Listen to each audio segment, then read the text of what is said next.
संस्कृताय नमो नमः। अहं रेणुजा अस्मि। अद्य शास्त्री तृतीयखण्डस्य छात्रान् शीर्षकः वर्तते महाकविकालिदासस्य विरचित पूर्वमेघदूतस्य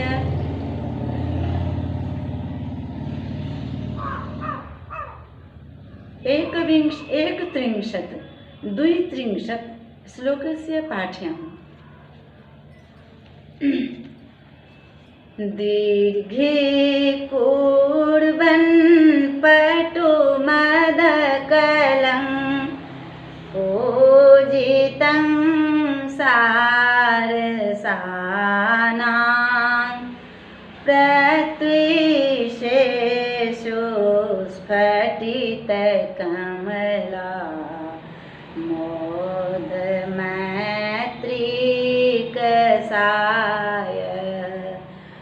यत्र स्त्रीणां हरति शुरुत ग्लानिमङ्गानुकूल सिप्रावातः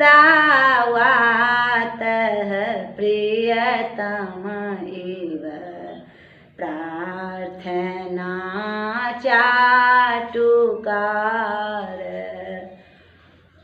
जालोद्गीर्णैरुपचितवपुः केशसंस्कार गोपैर्बन्धुप्रीत्या भवनशिखिभिर्दत्तनृत्योपहार हर्म्येऽख्वस्या कुसमसुरभि क्वध्वखेदं नयेथा लक्ष्मीपस्यं ललितवनिता पादरागाङ्कितेषु।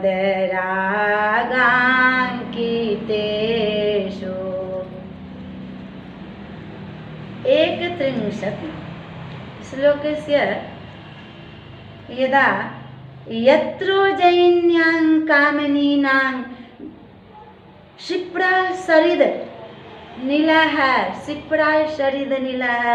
सुरतग्लानिं मोहनखेदं हरत्य पास्यति कीदृशः पारसानां लक्ष्मणानां मदेन मधुरं स्फुटं चक्षुजितं दीर्घीकुर्वन्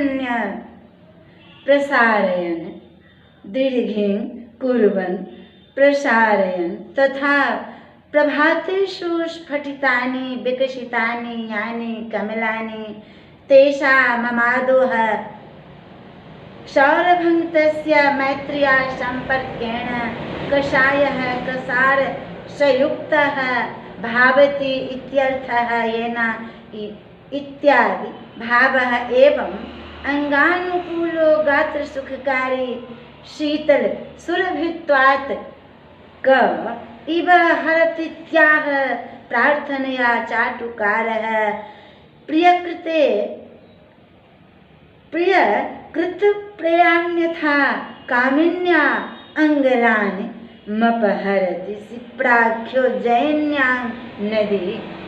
यदा समन्वय पदार्थं किम यत्र जहाँ विशाल में किम विशाल में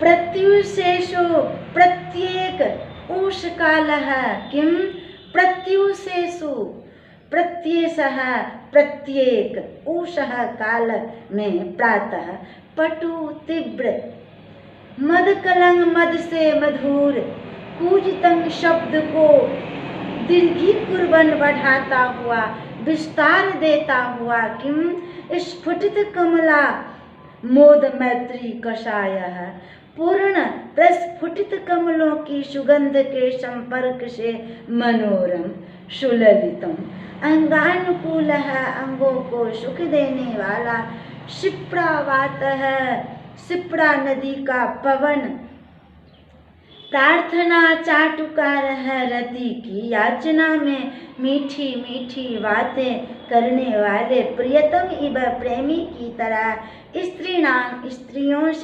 स्त्रियों की सुरत ग्लानि, श्रृंगार की थकावट को हरति, दूर करता है। अर्थात यहाँ देखो बच्चों, ध्यान दें, इससे पीछे के वीडियो में हमने आपको 1 से लेकर के यहाँ तक 1 2 यहाँ तक मैं आई हूँ पढ़ाते, यदा ध्यान देना। जहाँ विशाल में अर्थात भोर में सारस पक्षियों की ऊंच और मद से मधुर ध्वनि को विस्तार रूप में देता हुआ पूर्ण प्रस्फुटित कमलों की गंध सुगंध खुशबू के यदा संसर्ग से मनोरम तथा अंगों को सुख देने वाली शिप्रा नदी का पवन, रीति अर्थात रति की याचना में मीठी मीठी चिकनी चुपड़ी बातें बनाने वाले, प्रेमी की तरह स्त्रियों की अर्थात स्नेहजन्य बातें, क्या मीठी मीठी अच्छी बातें आत्मा को जो थकान है उसको दूर करती है। अर्थात अच्छे व्यवहार से, अच्छी बातें, अच्छी मीठी सुंदर सुभग बातें से मन की अर्थात आत्मा की थकान दूर होता है। एवं सान्वे पदार्थ किम जालोदगीर्णः, खिड़कियों की जालियों से निकलते हुए केश संस्कार धूप, स्त्रियों के बालों को सुगंधित करने वाले धूपों में उपचित बपुः परिपुष्ट शरीर वाला बंधु प्रत्या भ्रातृ स्नेह से भवन शिखिश्च अर्थात शिखी भी पालितु, मोड़ों द्वारा दत्त नृत्योपहार है, जिसको नाच का उपहार दिया गया है, किसको कुसुम सुरभिषु फूलों से सुगंधित, किम क्या है तो ललित वनिता पाद रागा रागांकितेषु एवं सुंदर नारियों के पैरों में लगाए गए महावर से चिन्हित, किम चिन्हित हर्मेषु महलों में अस्याह लक्ष्मीं पश्यन्, इस उज्जैनी की शोभा को देखता हुआ, किम अध्वखेदं मार्ग की थकावट को निहेथा दूर करना। भावार्थ बच्चों ध्यान देना, मैं 32वां श्लोक का अभी अर्थ हमने पढ़ाए आपको, अर्थात 32।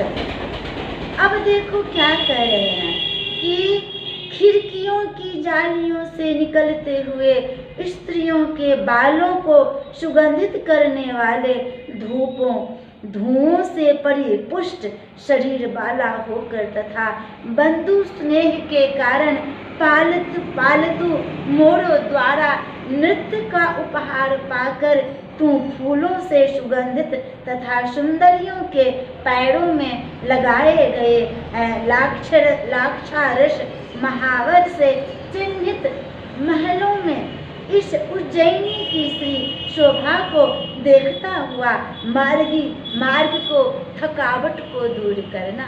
कहते हैं, कौन कहते हैं? यक्ष कहते हैं। ध्यान देना बच्चों, किसको कहते हैं? मेघ को कहते हैं। कहाँ कहते हैं? रामगिरी आश्रम पे कहते हैं। और मार्ग रूपी थकान आप जो है मेघ, आप जो तुम जाओगे इतना दूर, उस रास्ते का थकावट आपको कैसे दूर होगा, इसके बारे में कह रहे हैं।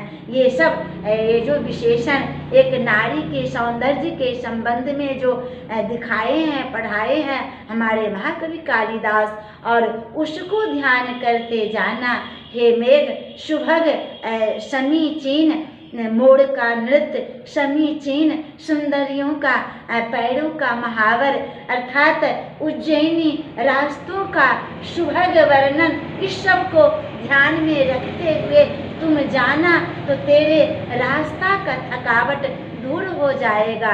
हे मेघ, इतना ये प्रार्थना तुम ध्यान से सुनना। यथा संस्कृताय नमो नमः।